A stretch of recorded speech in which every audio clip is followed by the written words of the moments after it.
Party 175 సీట్లు అన్నారు. Why not 175 అన్నారు. 178 నేను అనింది. ఆ, 2 తిరువల్లూరు, ఒకటి తిరువల్లూరు, కాట్పాడి, ఒకటి అస్సాము, 178 వచ్చాయని చెప్పినాం. అస్సాంతో కలిపి అస్సాంతో కలిపి 178 అనుకున్నాము. వాటిలో ఏమైందంటే మధ్యలో ఒకటి పోయింది, 11 మిగిలినాయి. ఆడికి సంతోషమే ఉన్నాం. మేమేమంటున్నాం అంటే అన్న బయటకి అక్కడ చెప్పమన్నాడు జగనన్న. మనం వైనాట్ 175 నినాదంతో ముందుకు పోతున్నాము. ఖచ్చితంగా మనం 175 గెలుస్తామనే లక్ష్యంగానే ప్రజలకి అయితే చెప్పాలా. మనకు వచ్చే 9 అన్నాడు. 9 అంటే మేము నవరత్నాలు ఇచ్చినాం కాబట్టి 9 వచ్చాయన్నాడు. నవరత్నాలు కాస్త 2 ఎక్స్ట్రాగా వచ్చినాయి మాకు. సంతోషపడినాం మేము. అంటే ముందే ప్రిపేర్ అయింది ఇది అంతా. ఖచ్చితంగా ప్రిపేరే కదా. ఇదంతా ఒక దీంట్లో జరిగినటువంటిది, ఒక ట్రాకు, ఒక ఆలోచన విధానము. అన్న ఆలోచన విధానం మీకు తెలియదు ఏమున్నది. అదే ఆలోచన విధానంతోనే ముందుకు పోయినాడు. కానీ ప్రజలు 2 సీట్లు ఇంకా ఎక్స్ట్రా ఇచ్చారని మేము సంతోషపడతాం. అంతర్జాతీయ అధ్యక్షుడిగా ఉన్నారు మీరు వైసీపీ. ప్రధాన కార్యదర్శిగా ఉన్నారు. అంతర్జాతీయ ప్రధాన కార్యదర్శి వైసీపీకి.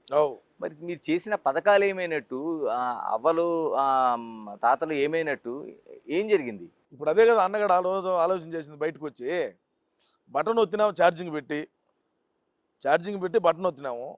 ఆ బటన్ వచ్చిన సంక్షేమము లేదంటే ఇచ్చే 5 రూపాయలు 6 రూపాయలు అయినా కూడా అది నేరుగా అకౌంట్లోకి పోయిందా, లేదు నడిమిదలానే ఎవరన్నా మింగినారా, లేదు శాసనసభ్యులు ఎవరన్నా మింగినారా, మంత్రులు ఎవరన్నా మింగినారా, ఏందనేది అర్థం కాని పరిస్థితి.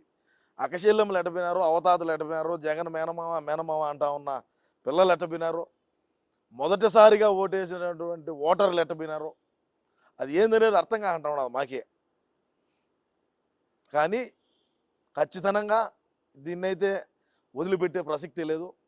ఇటు రాయలసీమలో కానీ, మా రాయలసీమలోనైనా, ఉత్తరాంధ్ర, కోస్తాంధ్రలో మాకు ఎవరైతే డ్యామేజ్ చేశారో వాళ్ళందరినీ కూడా మేము కూడా బ్లూ బుక్లో రాసి ఉన్నాము.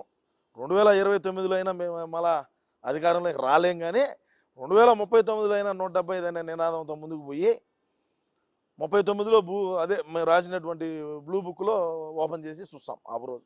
అంటే లోకేష్ గారు రాసిన రెడ్ బుక్లోనైతే ఎవరెవరో అన్యాయం చేశారు, ఎవరెవరో కాన్స్టిట్యూషన్కి విరుద్ధంగా పనిచేశారు, వాళ్ళ విధులకి ఐఏఎస్ఎల్ కావచ్చు, ఐపీఎస్ఎల్ కావచ్చు, ఇలాంటివన్నీ ఉన్నాయి. మీ బ్లూ బుక్లో ఏమి ఉండబోతున్నాయి? అదే ఇప్పుడు మేము బట్టలు వచ్చినాం కదా, మా పార్టీకి ఎవడు డ్యామేజ్ చేశాడు?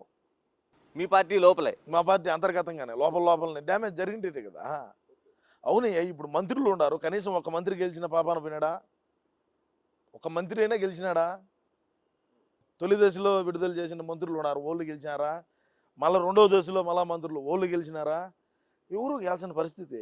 మరి మాలోనే ఇప్పుడు ఆడైనా సిద్ధం సభలు పెడితే సరే గ్రీన్ మ్యాట్లు వేసుకున్నాము, లేదంటే ఓటు వేసుకున్నాము, మనసులను అయితే చూపించుకోగలిగినాము, ప్రజెంట్ చేసుకోగలిగినాము రాష్ట్రంలో ఉండేటువంటి ప్రజానికానికి.